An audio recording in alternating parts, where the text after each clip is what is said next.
पतंग पतंग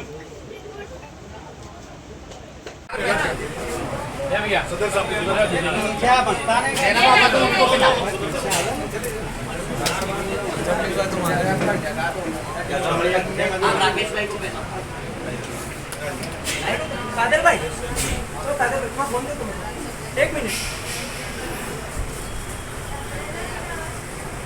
फोन थोड़ा सा नीचे करो ना।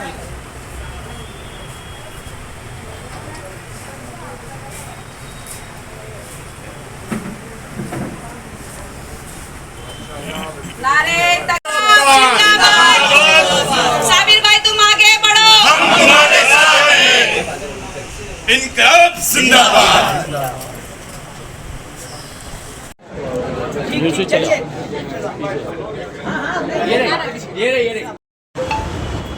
अस्सलाम वालेकुम। जय भीम जय भीम। आज मक्तमपुरा वार्ड 34 नंबर से उम्मीदवार हम लोग जाहिर कर रहे हैं, जिनका नाम है एजाज खान नवीद खान पठान, जो सामान्य से लड़ेंगे। और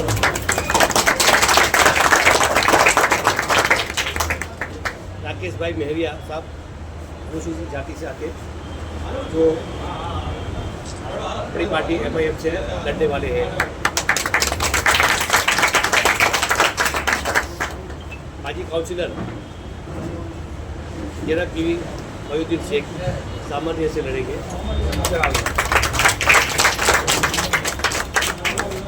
नीलोफर बेन इस्माइल भाई मंसूरी, जो बक्सीगंज में आते, वो मक्तमपुरा वार्ड से 34 नंबर से लड़ने वाले हैं। ये 4 सीट जो हमने डिक्लेयर की है।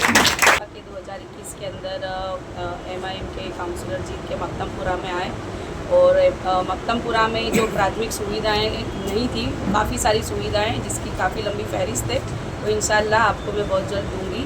वो करने के बाद आज पार्टी का जो ऑर्डर हुआ है कि हमारी पार्टी से मेरे तमाम तीनों साथी इलेक्शन लड़ेंगे। तो मैं मक्तमपुरा की जनता को यहाँ आपके द्वारा एक मैसेज देना चाहती हूँ कि जिस वक्त मैं पार्टी के साथ खड़ी थी और आज पार्टी ने मेरे पे ये भरोसा जतलाया है, तो इंशाल्लाह हम आइंदा आने वाले दिनों में और मेहनत करके पार्टी को जिताएंगे। और हमारे मुद्दे ये रहेंगे कि पहले भी हमने वादा किया था कि जो प्राथमिक सुविधाएं नहीं थी, रोड गटर रास्ते के अलावा की जो सारी सुविधाएं थी, तो काफ़ी सारी विस्तार में लेके आए। इसके अलावा भी जो हमारे विस्तार के अंदर जिस तरह से अभी आसान धारा लगा है और उसको देखते हुए काफ़ी सारे प्रॉब्लम्स क्रिएट होने वाले हैं।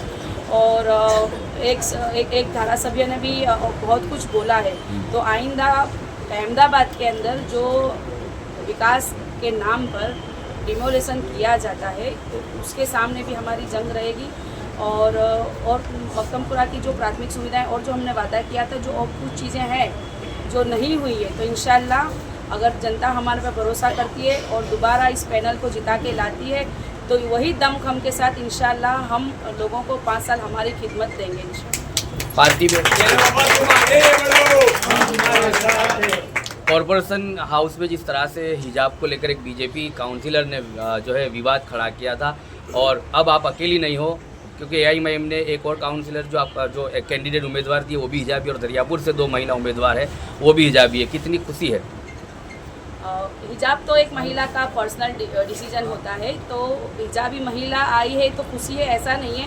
अगर महिलाएं हिजाब पहनती है तो ज़्यादा खुशी होती है। तो बिना हिजाब की भी महिलाएं हमारी होती है, जो राजनीति में होती है, जो हिंदू महिलाएं, मुस्लिम है, बहुत सारे धर्म से जुड़ती है, तो हिजाब उसका पर्सनल मुद्दा है। लेकिन ये राजनीति करने वाले लोगों ने जहाँ भी दाढ़ी टोपी हिजाब देखते हैं तो पता नहीं इनके खून क्यों गर्म हो जाते हैं। हमको हिजाब से मसला इनको है, हमको नहीं है। तो हमारी ये बहन हमको हिजाब में मिली तो अल्हम्दुलिल्लाह हमने एक्सेप्ट किया।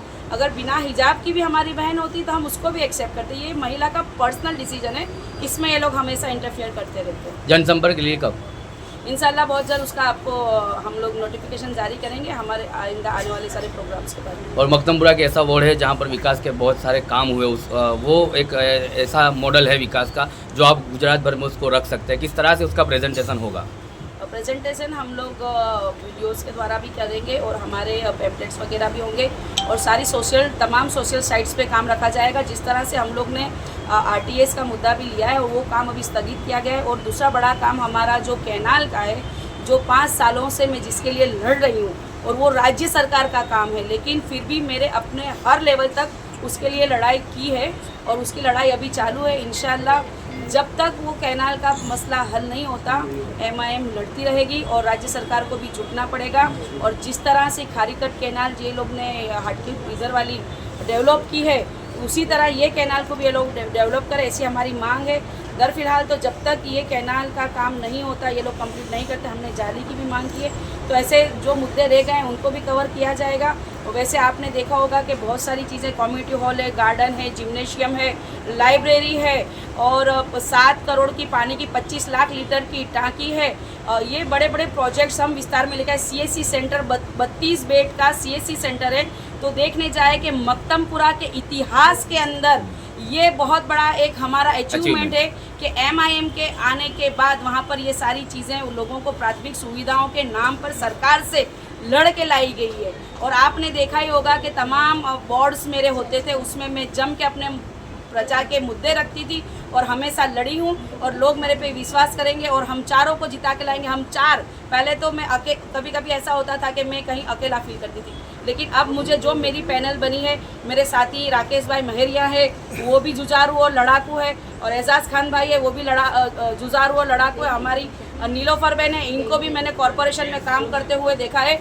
तो अब मुझे ऐसा लगता है कि ये पैनल ऐसी है कि इंशाल्लाह जीतने के बाद ज़मीन पे लोगों के काम करेगी और लोगों के दरमियान रहेगी और मक्तमपुरा की जनता को हर वक्त अपनी खिदमत देती रहेगी। AIMIM पार्टी और हमारे राष्ट्रीय अध्यक्ष बैरिस्टर असदुद्दीन अवैसी साहब पूरे हिंदुस्तान के अंदर जो भी पिछड़े, दलित, आदिवासी, OBC, गरीब, सभी लोगों के लिए लड़ाई लड़ते ही है।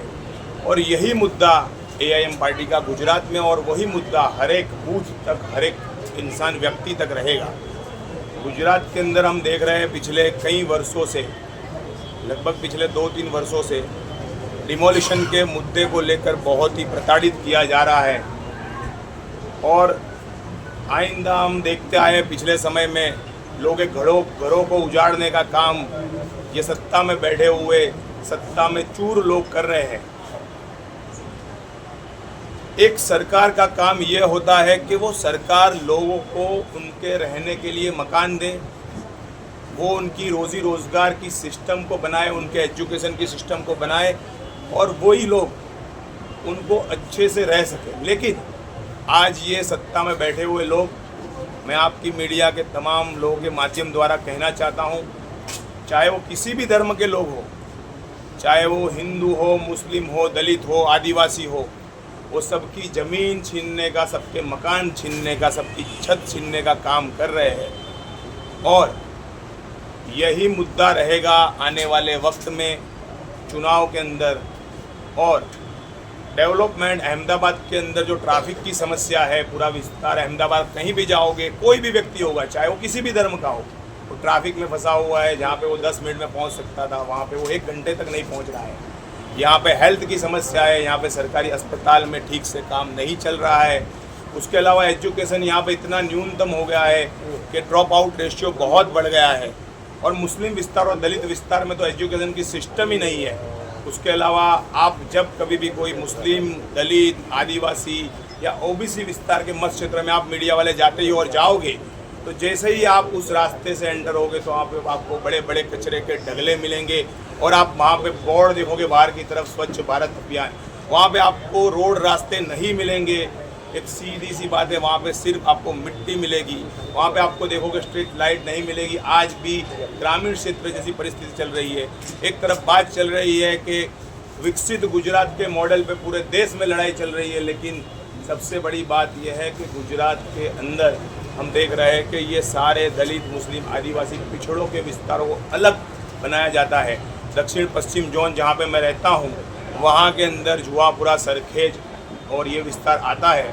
तो आप एक तरफ सिंधु भवन का रोड देख लीजिए और SG हाईवे देख लीजिए, और जैसे ही आज SG हाईवे से इस तरफ आएंगे तो आप जुआपुरा, सरखेज का और मकरबा के रोड रास्ते देख लीजिए, जहाँ पे रोड ही नहीं है, जहाँ रास्ते ही नहीं है, स्ट्रीट लाइट नहीं है। आज भी अहमदाबाद में पानी के टैंकर चल रहे हैं, पानी की समस्याओं के लिए लोग जूझ रहे हैं। तो इन तमाम समस्याओं के समाधान के लिए AIMIM पार्टी हमारे प्रदेश अध्यक्ष जनाब साबिर भाई काबलीवाला साहब और हमारे आदरणीय हमारे ऑल इंडिया के राष्ट्रीय अध्यक्ष जनाब बैरिस्टर असदुद्दीन अवैसी साहब की जो गरीब पिछड़े दलितों की जो लड़ाई है, वो लड़ाई में हिस्सेदारी करने का मैं और हमारी पूरी टीम काम करेंगी और हम जी जान लगा कर काम करेंगे।